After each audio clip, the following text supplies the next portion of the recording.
નમસ્કાર ગુજરાત। આજે આપણે જોઈશું 27 જુલાઈ 2024નું મોસ્ટ ઇમ્પોર્ટન્ટ કરંટ અફેર। તે પહેલાં ખાસ કરીને ચેનલ ઉપર નવા હોય તો ચેનલને સબસ્ક્રાઈબ કરી લેવી। વિડીયો જો પહેલી વાર જોતા હોય અને પસંદ આવે તો લાઈક કરજો અને તમારા મિત્રો સુધી શેર પણ કરજો। તો ચલીએ આજનો ક્લાસ શરૂ કરીએ આપણે। તો તાજેતરમાં જ રાષ્ટ્રીય આવકવેરા દિવસ ક્યારે ઉજવવામાં આવ્યો? તો 24 જુલાઈના રોજ ઉજવવામાં આવે છે રાષ્ટ્રીય આવકવેરા દિવસ। તો તાજેતરમાં જ રાષ્ટ્રીય આવકવેરા દિવસ 24 જુલાઈએ ઉજવવામાં આવ્યો છે। આ તો કે 2010થી દર વર્ષે 24 જુલાઈએ દેશમાં રાષ્ટ્રીય આવકવેરા દિવસ તરીકે ઉજવવામાં આવે છે। ક્યારથી? તો કે 2010થી। અને શા માટે 24 જુલાઈએ જ ઉજવવામાં આવે? તો કે જુલાઈ 2024 1860ના રોજ સર જેમ્સ વિલિયમે દેશનું પ્રથમ વખત આવકવેરા એટલે કે બજેટ રજૂ કર્યું હતું। એટલે જેમ્સ વિલ્સનને ભારતના બજેટના જનક તરીકે પણ ઓળખવામાં આવે છે। આ તમે બંધારણમાં ઓલરેડી ભણી ચૂક્યા હશે 1860માં। જે 61ના ઓલામાં આનું ખબર હોય તો ઓલું કરેલું હતું, અધિનિયમ આવ્યો હતો એમાં। તો ખાસ કરીને આ ડિટેલ યાદ રાખવી। ત્યારબાદ CBDT centre board of director tax એ કંપની એ સંસ્થા છે જેના હેડ તો કે હમણાં જ બન્યા હતા રવિ અગ્રવાલ। અને CBICL એટલે કે સેન્ટ્રલ બોર્ડ ઓફ પરોક્ષ કર અને કસ્ટમ જેના હેડ તો કે સંજય અગ્રવાલ છે। તો રવિ અગ્રવાલ અને સંજય અગ્રવાલ વિશે કન્ફ્યુઝન ન થવું, ખાસ કરીને યાદ કરીને જાવું। ત્યારબાદ નવી કર વ્યવસ્થા કરના રાહત માટે અને સુધારેલા ટેક્સની સ્લેબ જોઈ લઈએ, કારણ કે બજેટમાં ઉલ્લેખ છે। તો 0થી 3 લાખ રૂપિયાનું જે ખર્ચ કરે એના માટે 0%, જ્યારે 3થી 7 લાખ રૂપિયાનું ખર્ચ કરે તો 5% કર, જ્યારે 7થી 10% એટલે લાખ રૂપિયાનો ખર્ચ કરે તો 10% ટેક્સ, જ્યારે 10થી 12 લાખ રૂપિયાનો ખર્ચ કરે તો 15% ટેક્સ, જ્યારે 12થી 15 લાખ રૂપિયાનો ખર્ચ કરે તો 20% ટેક્સ, અને 15 લાખથી ઉપર ગમે એટલા એ જાવ તો 30% ટેક્સ ભરવો પડશે સરકારને। તો ખાસ કરીને આ સુધારેલી કરની વ્યવસ્થા યાદ રાખવી। ત્યારબાદ એમાં થોડાક પોઈન્ટ લખેલા હતા એ જોઈ લઈએ। તો પગારદાર કર્મચારીઓ માટે 17,500 સુધીની આવકવેરાની બચત નવી કર વ્યવસ્થામાં છે। અને પગારદાર કર્મચારીઓ માટે પ્રમાણભૂત કપાત 50,000થી લઈને 75,000 કરવામાં આવેલી છે, જ્યારે પેન્શન માટે ફેમિલી પેન્શન પર કપાત 15,000થી વધારીને 25,000 કરવામાં આવી છે। તો ખાસ કરીને આ સુધારા યાદ રાખવા, કારણ કે નવી કર વ્યવસ્થા હમણાં જ નાખી। ત્યારબાદ જુલાઈ મહિનાના દિવસો જોઈ લઈએ। તો 1 જુલાઈએ 3 દિવસો ઉજવવામાં આવે છે, રાષ્ટ્રીય ડૉક્ટર દિવસ, GST દિવસ અને રાષ્ટ્રીય CA દિવસ। જ્યારે 2 જુલાઈની વાત કરીએ તો વિશ્વ રમતગમત પત્રકારત્વ દિવસ અને વિશ્વ UFO દિવસ। જ્યારે 3 જુલાઈએ તો કે આંતરરાષ્ટ્રીય પ્લાસ્ટિક બેગ મુક્ત દિવસ। 6 જુલાઈની વાત કરીએ તો આંતરરાષ્ટ્રીય સહકાર દિવસ।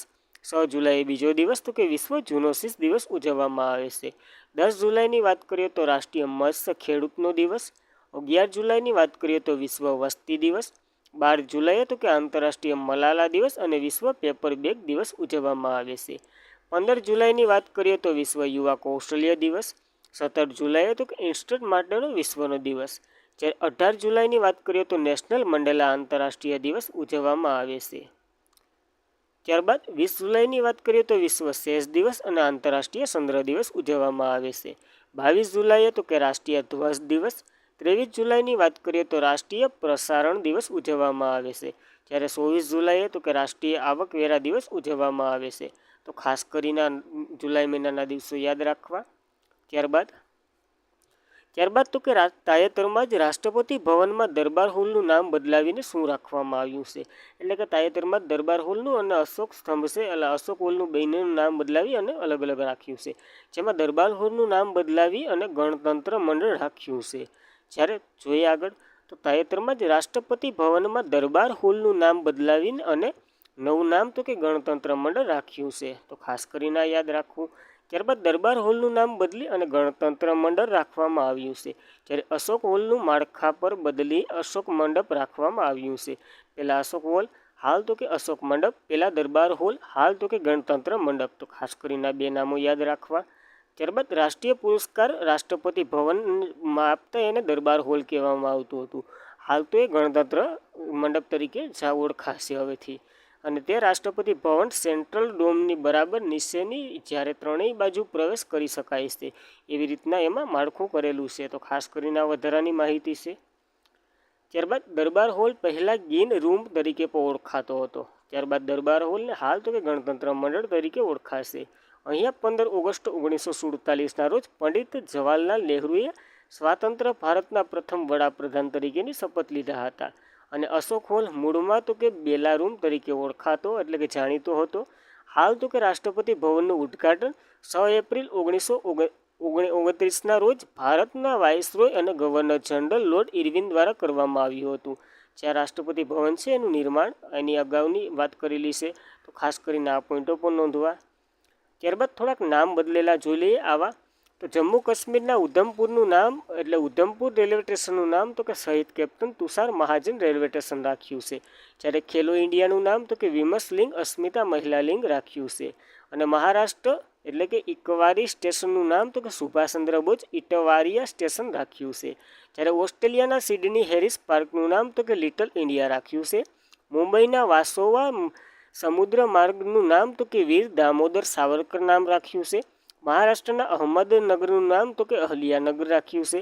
જ્યારે મુઘલ ગાર્ડનનું નામ તો કે અમૃત ઉદ્યાન રાખ્યું હતું. અને રાજપથનું નામ તો કે ફરતો માર્ગ અથવા તો રાખ્યું હતું. જ્યારે આંદમાન નિકોબારમાં માઉન્ટ હેરિસનું નામ તો કે માઉન્ટ મણિપુર અને રેલ યુનિવર્સિટીનું નામ તો કે ગતિશક્તિ યુનિવર્સિટી રાખ્યું હતું.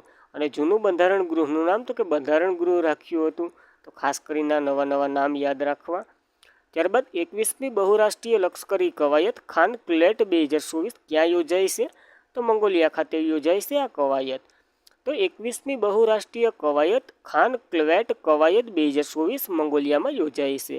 આ ખાન ક્લેટ એક્સરસાઇઝની વાત કરીએ તો મલ્ટીનેશનલ એક્સરસાઇઝ છે, જેનું ઓર્ગેનાઇઝેશન એટલે કે આયોજન તો કે મંગોલિયાએ કર્યું છે. અને મંગોલિયાનું કેપિટલ ઉલાન બતાલ છે, એમાં એનું આયોજન થયું છે. તો 21મી આવૃત્તિ છે અને 27 જુલાઈથી 9 ઓગસ્ટ દરમિયાન એટલે કે ત્યાં સુધી આ યોજાશે. અને ભારત અને મંગોલિયા તો આમાં પહેલાં ભારત આની સાથે સાથે તો કે મંગોલિયા અને અમેરિકા આમાં ભાગ લેતું હતું. ત્યારબાદ તો કે જે મિત્ર રાષ્ટ્ર હોય એને એડ કર્યા. તો અમેરિકાએ આપણને એડ કર્યું અને મંગોલિયા વગેરે ત્રણેય વચ્ચે થાય છે ને આમાં ગણાય છે, તો ખાસ કરીને યાદ રાખવું. ત્યારબાદ ભારત અને મંગોલિયા વચ્ચે તો કે વિસરતી હાથથી પ્રેક્ટિસ થાય છે, તો ખાસ કરીને આ ડિટેલ પણ નોંધવી. જો એની વાત કરીએ એવી રીતના તો કે 2003થી મંગોલિયા અને અમેરિકા બંને વચ્ચે થતું. ત્યારબાદ 2008માં મિત્ર દેશોએ ભાગ લીધો, એટલે આપણે એડ કર્યું હતું મંગોલિયા દ્વારા. તો 2008થી આપણે પણ આમાં ભાગ લઈએ છીએ. જ્યારે મંગોલિયાની વાત કરીએ તો કેપિટલ ઉલાન બતાલ છે, સલણ તો કે તુઘરીક છે અને પ્રમુખ તો કે ઉખાનગીરી ખલેરુ સુખ છે. તો ખાસ કરીને એટલું મંગોલિયા વિશે યાદ રાખવું. ત્યારબાદ 2024ની તમામ કવાયતો જોઈ લઈએ. રણ ચક્રવાતની વાત કરીએ તો ભારતીય અને યુએઈ વચ્ચે થાય છે. રાજસ્થાનમાં આ વખતેનું આયોજન થયું હતું. સહયોગ કજિંગની વાત કરીએ તો ભારત અને જાપાન વચ્ચે ચેન્નઈમાં યોજાઈ હતી. અથુથયા ભૂતપૂર્વની વાત કરીએ તો ભારત અને થાઇલેન્ડ વચ્ચે આયોજન થાય છે. જ્યારે ચક્રવાત એક્સની વાત કરીએ તો ભારત અને ઇજિપ્ત વચ્ચે ઇજિપ્તમાં યોજાઈ હતી. ડેઝર્ટ ભૂતપૂર્વની 11મી આવૃત્તિ તો કે ભારત અને કિર્ગિસ્તાન વચ્ચે મધ્યપ્રદેશના બકલોલમાં યોજાઈ હતી. જ્યારે સ્ટેફર્ડ ડિફેન્સ 2024 તો કે નાટો દ્વારા આયોજન થાય છે. ડેઝર્ટ નાઇટ ભૂતપૂર્વની વાત કરીએ તો ભારત, ફ્રાન્સ અને યુએસ ભાગ લે છે. અરબ સમુદ્રમાં યોજાઈ હતી આ વખતેની. હંમેશા તાનસીનનો અભ્યાસ કરો ભારત અને સાઉદી અરેબિયા વચ્ચે રાજસ્થાનમાં યોજાઈ હતી. હવા શક્તિની વાત કરીએ તો ઇન્ડિયન એરફોર્સ દ્વારા પોખરણ રાજસ્થાનમાં આયોજન થયું હતું. મિલન ભૂતપૂર્વની વાત કરીએ તો ભારતીય નૌકાદળ દ્વારા આયોજન થાય છે, વિશાખાપટ્ટનમમાં યોજાઈ હતી. દોસ્તી ભૂતપૂર્વની વાત કરીએ તો ભારત, માલદીવ અને શ્રીલંકા ભાગ લે છે, માલદીવમાં યોજાઈ હતી. સમુદ્ર લક્ષ્મણની વાત કરીએ તો ભારત અને મલેશિયા વિશે થાય છે અને વિશાખાપટ્ટનમમાં આનું આયોજન થયું હતું. સી ડિફેન્સ ભૂતપૂર્વની વાત કરીએ તો ભારત અને યુએસ વચ્ચે પ્લોટ બેયર આંદમાન નિકોબારનું કેપિટલ છે ત્યાં યોજાઈ હતી. કટલેર એક્સપ્રેસ એક્સની વાત કરીએ તો આઈએનએસ તીરે ભાગ લીધો હતો. 16 દેશો વચ્ચે થાય છે. પ્લોટ વિક્ટોરિયા જે સેલ્સનું કેપિટલ છે ત્યાં આનું આયોજન થયું હતું. ત્યારબાદ લિમેટ્રી એક્સની વાત કરીએ તો ભારત અને સેલ્સ વચ્ચે સેલ્સમાં આયોજન થયું હતું આ વખતેનું. ત્યારબાદ ટાઈગર ટામ્સ એક્સની વાત કરીએ તો યુએસ અને ભારત વચ્ચે યોજાય છે અને ભારતના પૂર્વ સમુદ્રમાં આ તટમાં આયોજન થયું હતું. જ્યારે ગગનશક્તિ ભૂતપૂર્વની વાત કરીએ તો ઇન્ડિયન એરફોર્સ દ્વારા યોજાય છે. ધર્મશક્તિ ભૂતપૂર્વની વાત કરીએ તો ભારત, જાપાન વચ્ચે થાય છે અને રાજસ્થાનમાં આ વખતેનું આયોજન થયું હતું. ત્યારબાદ ડસ્કલિંગ એક્સની વાત કરીએ તો ભારત અને ઉઝબેકિસ્તાન વચ્ચે યોજાય છે. આ વખતેનું આયોજન તો કે ઉઝબેકિસ્તાનમાં થયું હતું. સાગર કૌશાની જે બીજી આવૃત્તિ તમામ દરિયાઈ સુરક્ષા એજન્સીઓ ભાગ લે છે અને લક્ષદ્વીપમાં આયોજન થયું હતું. ત્યારબાદ વિક્ટર હેઝની વાત કરીએ તો યુએસ વચ્ચે જે સ્પેસ ફોર્સ એટલે કે પ્રથમ વખત અવકાશમાં યુદ્ધ કવાયત થઈ હતી. આ વિક્ટર હેઝ છે ને એ તો ખાસ કરીને યાદ રાખવું. ત્યારબાદ પૂર્વીય તરંગ પ્રેક્ટિસની વાત કરીએ તો ભારતીય નૌકાદળ દ્વારા યોજાઈ હતી અને ભારતને પૂર્વ સમુદ્ર તટમાં આયોજન થયું હતું. ગગન સ્ટ્રાઇકની વાત કરીએ તો ભારતની આર્મી એરફોર્સ ભાગ લીધો હતો. પંજાબમાં આયોજન થયું હતું. તાકાત કસરતોની વાત કરીએ તો ભારત અને ફ્રાન્સ વચ્ચે મેઘાલયના ઉમરોઈમાં આનું આયોજન થયું હતું તાકાત કસરતોનું. ત્યારબાદ કંપન પ્રેક્ટિસની વાત કરીએ તો ભારત અને યુએસ વચ્ચે કોલકાતામાં યોજાઈ હતી. લાલ ધ્વજ પ્રેક્ટિસની વાત કરીએ તો બહુરાષ્ટ્રીય પક્ષીય કવાયત છે. ભારતે ભાગ લીધો હતો. યુએસના અલાસ્કામાં આયોજન થયું હતું. ત્યારબાદ લિમ્પેક્સની વાત કરીએ તો બહુપક્ષીય કવાયત છે. ભારતે ભાગ લીધો હતો. હવાઈ જે યુએસમાં આવેલું છે ત્યાં આનું આયોજન થયું હતું. ત્યારબાદ જેમેક્સની વાત કરીએ તો ભારત અને જાપાન વચ્ચે જાપાનમાં યોજાઈ હતી. તરંગ પ્રેક્ટિસની એટલે કે તરંગ શક્તિની વાત કરીએ તો ઇન્ડિયન એરફોર્સ દ્વારા યોજાઈ છે. ઓપેક્સ પ્રેક્ટિસની વાત કરીએ તો ભારત અને ઇજિપ્ત વચ્ચે ઇજિપ્તમાં આનું આયોજન થયું હતું. ત્યારબાદ મિત્રતા અભ્યાસ તો કે ભારત અને થાઇલેન્ડ વચ્ચે થાઇલેન્ડમાં યોજાઈ હતી. તો ખાસ કરીને આ 2024ની બધી જ કવાયતો આવી ગઈ, ખાસ કરીને યાદ રાખવી તમારે. ત્યારબાદ તાજેતરમાં જ ફિનિશ કંપનીનું હ્યુમન મોબાઈલ ડિવાઇસ દ્વારા વૈશ્વિક બ્રાન્ડ એમ્બેસેડર તરીકે કોની નિમણૂક કરવામાં આવી છે? તો સાનિયા મલ્હોત્રાની નિમણૂક કરવામાં આવી છે. તો તાજેતરમાં જ ફિનિક્સ કંપનીના હ્યુમન મોબાઈલ ડિવાઇસ દ્વારા વૈશ્વિક બ્રાન્ડ એમ્બેસેડર તરીકે સાનિયા મલ્હોત્રાની નિમણૂક કરવામાં આવી છે. તો આ કઈ? તો કે હ્યુમન મોબાઈલ ડિવાઇસ એક કંપની છે એના તો કે સાનિયા મલ્હોત્રા એમના ઓલા બન્યા છે બ્રાન્ડ એમ્બેસેડર. જ્યારે ન્યૂયોર્ક ફિલ્મ ફેસ્ટિવલ બેસ્ટ એક્ટરનો એવોર્ડ મળ્યો હતો સાનિયા મલ્હોત્રાને. તો ખાસ કરીને યાદ રાખવું. ત્યારબાદના બધા જ બ્રાન્ડ એમ્બેસેડરો જોઈ લઈએ. તો બ્રાન્ડ એમ્બેસેડરોમાં તો કે સ્વરાજ ટ્રેક્ટરના તો કે MS ધોની, લેઝ વેફરના SBIના અને સિન્ડ્રોમ ઇન્ડિયાના પણ MS ધોની. ચૂંટણી પંચના નેશનલ આઇકોન તરીકે સચિન તેંડુલકર, ત્યારબાદ રાજકુમાર રાવ બન્યા હતા. મહારાષ્ટ્ર સરકારના મૌખિક સ્વચ્છતા અભિયાન માટે સચિન તેંડુલકરને સ્માઇલ એમ્બેસેડર તરીકે નિયુક્તિ કરી હતી. જ્યારે સેવલોન ઇન્ડિયાએ વિશ્વના પ્રથમ હેડ એમ્બેસેડર તરીકે સચિન તેંડુલકરને નિમ્યા છે. અને ઇન્ફોસિસના બ્રાન્ડ એમ્બેસેડર ઇગા સ્વીટેક પોલેન્ડના, રાફેલ નડાલ સ્પેનના. જ્યારે BPLCSNના બ્રાન્ડ એમ્બેસેડર રાહુલ દ્રવિડ બન્યા છે. અને ICC વર્લ્ડ કપ 2023માં ઇન્ડિયાના બ્રાન્ડ એમ્બેસેડર તરીકે શાહરૂખ ખાનને બનાવવામાં આવ્યા હતા. જ્યારે ત્રિપુરા ટુરિઝમ, ડિમ્સેસ ગો, બંધન બેંક વગેરેના બ્રાન્ડ એમ્બેસેડર સૌરવ ગાંગુલી બન્યા હતા. અને સ્મૃતિ મંધાના ગલ્ફ ઓલ ઇન્ડિયાના બ્રાન્ડ એમ્બેસેડર બન્યા હતા. જ્યારે રવિ શાસ્ત્રીને તો કે ફેનકોન, લુબ્રિકેટ બ્રાન્ડ મોબિલિટી અતિક રેશનને. જ્યારે પ્રુમામાં ભારતના બ્રાન્ડ એમ્બેસેડર તરીકે મોહમ્મદ શમી, એડાઇલ સ્ટાર્ટઅપ હેંગરી હાર્વર્ડિંગ એજ્યુકેશનના બ્રાન્ડ એમ્બેસેડર ચેતન ભગત, બિસ્લેરીના brand ambassador Deepika Padukone, boat ઇન્ડિયાના brand ambassador Ranveer Singh, fit India મુવમેન્ટના brand ambassador Narendra Kumar Yadav, એવરેલ બેટરીના બ્રાન્ડ એમ્બેસેડર નીરજ ચોપડા અને પાછળથી તો કે BPCLના સ્પીડ પેટ્રોલના બ્રાન્ડ એમ્બેસેડર બનાવવામાં આવ્યા હતા. જ્યારે અવકાશ ભારતના brand ambassador Sanjana Sindhi, UNICEF ઇન્ડિયાના બ્રાન્ડ એમ્બેસેડર કરીના કપૂરને અને મુથુટ ગ્રુપના બ્રાન્ડ એમ્બેસેડર શાહરૂખ ખાનને બનાવવામાં આવ્યા હતા. ત્યારબાદ તાપમાન નિયંત્રણ માટે બ્રાન્ડ એમ્બેસેડર PV સિંધુને તમાકુ નિયંત્રણ માટેના બ્રાન્ડ એમ્બેસેડર. આ થોડીક ટાઈપની મિસિંગ છે તો ચલવી લેજો. ત્યારબાદ UNRA ગ્રુડ એમ્બેસેડર તરીકે યોવો જેમ્સ અને પ્રુમા ઇન્ડિયાના શ્રિયાન પરાગ અને નીતિશ કુમારને પણ બનાવ્યા હતા પાછળથી. જ્યારે ભારતના મોટો GDPના બ્રાન્ડ એમ્બેસેડર શિખર ધવનને બનાવવામાં આવ્યા છે. તો ખાસ કરીને આ ચર્ચામાં રહેલા બ્રાન્ડ એમ્બેસેડરો યાદ રાખવા. ત્યારબાદ તાજેતરમાં જ બહાર પાડવામાં આવેલ હેન્ડલે પાસપોર્ટ ઇન્ડેક્સમાં ભારતને કેટલામો ક્રમ મળ્યો છે? તો 82મો ક્રમ એટલે કે 82મો ક્રમ મળ્યો છે ભારતને. તો તાજેતરમાં જ બહાર પાડવામાં આવે હેન્ડલે પાસપોર્ટ ઇન્ડેક્સમાં ભારતને કેટલામો ક્રમ મળ્યો છે? તો 82મો ક્રમ મળ્યો છે. હવે હેન્ડલે પાસપોર્ટ ઇન્ડેક્સ છે શું? તો કે તમારા હાથમાં જે પાસપોર્ટ છે ને એ કેટલો પાવરફુલ છે ને એનું બતાવે છે.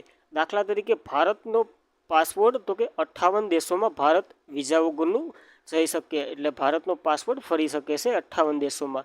એવી રીતના આનો એક અહેવાલ બહાર પાડવામાં આવે છે. આ કોના દ્વારા? તો કે index international air transport authority જે વિશિષ્ટ ડેટા પર આ બહાર પાડવામાં આવે છે, જે યુકેમાં આવેલી છે. અને ટોપ ઉપર તો કે સિંગાપુર છે. 195 દેશોમાં હાલે છે સિંગાપુરનો પાસપોર્ટ. જ્યારે અફઘાનિસ્તાનનો તો કે 26 દેશોમાં હાલે છે અને આ છેલ્લા ક્રમે છે. અને ભારતનો પાસપોર્ટ તો કે 58 દેશોમાં હાલે છે અને 82મા ક્રમે ભારત છે. તો ખાસ કરીને આ ડેટા યાદ રાખવો. ત્યારબાદના બધા જ ઇન્ડેક્સો જોઈ લઈએ તો કે કરપ્શન પર્સન ઇન્ડેક્સ 2023માં 93 નંબર ઉપર ભારત, ડેનમાર્ક પહેલા નંબર ઉપર. અને સ્વાસ્થ્ય સંરક્ષણ 2023 આવ્યો હતો, જેમાં ઇન્દોર અને સુરત બંને શહેરોમાં, જ્યારે 1 લાખથી ઓછી વસ્તીમાં સાસવડ જે મહારાષ્ટ્રનું હતું એ. અને કોન્ટેનમેન્ટ બોર્ડમાં તો કે મહુ કોન્ટેનમેન્ટ બોર્ડ રાજ્યોમાં તો કે મહારાષ્ટ્ર, MP અને છત્તીસગઢ. જ્યારે સૌથી સ્વસ્થ ગંગા શહેરોની વાતમાં વારાણસી અને પ્રયાગરાજ, સફાઈ મિત્ર શહેર તરીકે ચંદીગઢ. જ્યારે સ્નો લેપર્ડ રિપોર્ટ 2023માં 718 હિમદીપડાઓ છે, મેક્સિમમ લદ્દાખમાં આવેલા છે અને મિનિમમ જમ્મુ કાશ્મીરમાં છે. જ્યારે ટોમ ટ્રાફિક ઇન્ડેક્સ રેન્કિંગ 2023માં લંડન પહેલા નંબર ઉપર, બેંગ્લુરુ 6થા ક્રમે એકમાત્ર ભારતનું. ડેમોક્રેસી ઇન્ડેક્સ 2023માં 41મા નંબર ઉપર ભારત, નોર્વે પહેલા નંબર ઉપર. અને વૈશ્વિક બૌદ્ધિક સંપ્રદાય સૂચકાંક 2024માં 42મા નંબર ઉપર ભારત, US પહેલા નંબર ઉપર. લિંગ અસમાનતા સૂચકાંક 2022માં 108 નંબર ઉપર ભારત, ડેનમાર્ક પહેલા નંબર ઉપર. માનવ વિકાસ સૂચકાંક 2022ની વાત કરીએ તો 134મા નંબર ઉપર ભારત, સ્વિટ્ઝરલેન્ડ પહેલા નંબર ઉપર. વર્લ્ડ હેપીનેસ રિપોર્ટ 124 નંબર ઉપર ભારત, ફિનલેન્ડ પહેલા નંબર ઉપર. ગ્લોબલ ફાયર પાવર ઇન્ડેક્સમાં 4થા નંબર ઉપર ભારત, ટોપ ઉપર US. જ્યારે બિઝનેસ એન્વાયરમેન્ટ રેન્કિંગ 2024માં 51મા નંબર ઉપર ભારત, સિંગાપુર પહેલા નંબર ઉપર. હોરન દ્વારા વૈશ્વિક યુનિકોર્ન ઇન્ડેક્સ 2024 બહાર પાડવામાં આવ્યો હતો. ભારત 3જા ક્રમે હતું, US પહેલા ક્રમે. વિશ્વનું 3જું સૌથી મોટું માર્કેટિંગ પ્લેસ બન્યું હતું ગવર્મેન્ટ માર્કેટિંગ પ્લેસ, જે ભારતનું. અને સાયબર ક્રાઇમ ઇન્ડેક્સમાં 10મા નંબર ઉપર ભારત, રશિયા ટોપ ઉપર. વર્લ્ડ પ્રેસ ફ્રીડમ ઇન્ડેક્સ 2024ની વાત કરીએ તો 159 નંબર ઉપર ભારત, નોર્વે પહેલા નંબર ઉપર. અને travel and tourism development index 2024 39મા નંબર ઉપર ભારત, US પહેલા નંબર ઉપર. જ્યારે ગ્લોબલ સિટીઝ ઇન્ડેક્સ 2024ની વાત કરીએ તો ન્યૂયોર્ક પહેલા નંબર ઉપર, દિલ્હી ભારતનું એકમાત્ર 350માં વર્લ્ડમાં હતું. જ્યારે પર્યાવરણ પ્રદર્શન સૂચકાંક 2024ની વાત કરીએ તો 176મા નંબર ઉપર ભારત, એસ્ટોલિયા પહેલા નંબર ઉપર હતું. અને ગ્લોબલ જેન્ડર ગેપ ઇન્ડેક્સ 2024ની વાત કરીએ તો 129મા નંબર ઉપર ભારત, આઇસલેન્ડ પહેલા નંબર ઉપર હતું. જ્યારે ગ્લોબલ પીસ ઇન્ડેક્સ 2024ની વાત કરીએ તો 116મા નંબર ઉપર ભારત અને આઇસલેન્ડ પહેલા નંબર ઉપર હતું. જ્યારે ગ્લોબલ એનર્જી ટ્રાન્ઝેક્શન ઇન્ડેક્સની વાત કરીએ તો 63મા નંબર ઉપર ભારત, સ્વીડન પહેલા નંબર ઉપર હતું. અને વિશ્વ રોકાણ અહેવાલ 2024ની વાત કરીએ તો 15મા નંબર ઉપર ભારત અને US પહેલા નંબર ઉપર હતું. જ્યારે ટકાઉ વિકાસ અહેવાલ 2024 આવ્યો હતો, એમાં 109 નંબર ઉપર ભારત અને ફિનલેન્ડ પહેલા નંબર ઉપર હતું. જ્યારે ગ્લોબલ રિબેટ્રિક ઇન્ડેક્સ આવ્યો હતો 2024નો, તેમાં વિયેના પહેલા નંબર ઉપર હતું. તો ખાસ કરીને આ બધા જ ઇન્ડેક્સો યાદ રાખવા. ત્યારબાદ તાજેતરમાં ટીબી મુક્ત નગરપાલિકાઓ માટે સ્વસ્થ નગરમ પ્રોજેક્ટ કોણે શરૂ કર્યો છે? તો તેલંગાણા સરકારે આ પ્રોજેક્ટ શરૂ કર્યો છે. તો તાજેતરમાં જ ટીબી મુક્ત નગરપાલિકા માટે સ્વસ્થ નરમ પ્રોડક્ટ તેલંગાણાએ શરૂ કર્યો છે. તો શરૂઆત તો કે હૈદરાબાદથી થઈ છે આ પ્રોડક્ટની. અને આમાં તો કે ટીબીને લગતી વિવિધ માહિતી આપી, ટીબી શાના કારણે થાય, એના કારણે ઓછો કરી શકાય, ટીબીને થયું હોય તો સંરક્ષણ શું કરવું, શું ન કરવું વગેરે જ્ઞાન આપવામાં આવશે.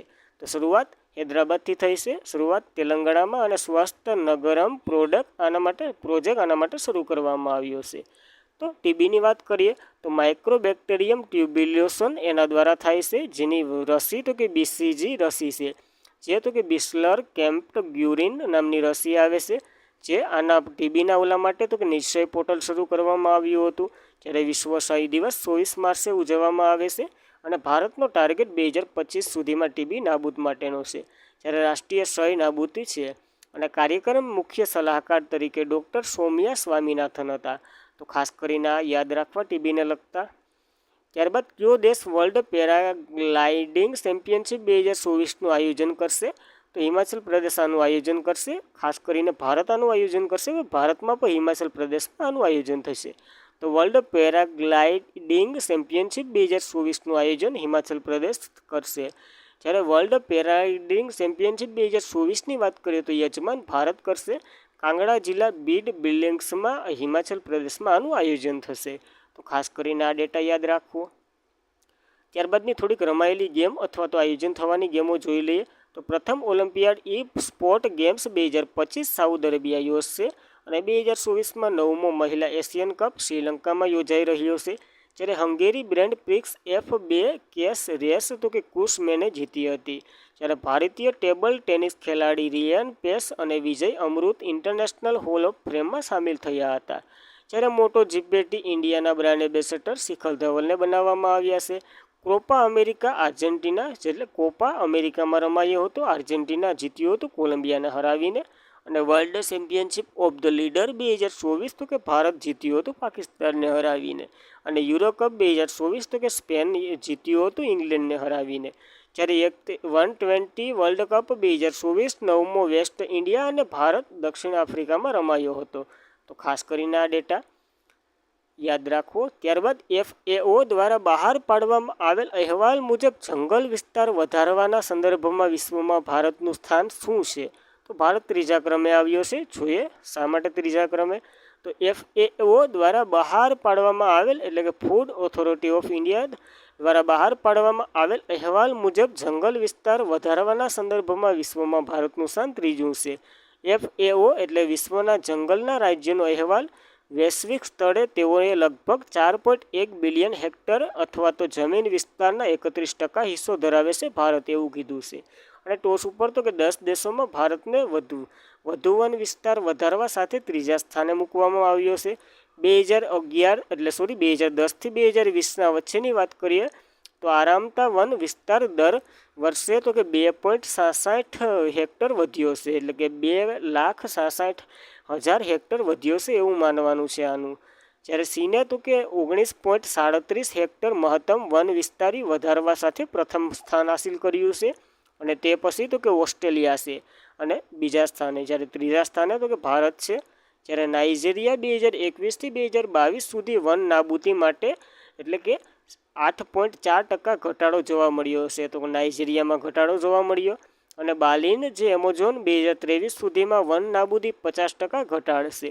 જ્યારે ભૌતિક મેગ્રુવ વિસ્તારમાં 14.8 મિલિયન હેક્ટર નોંધાયું હતું.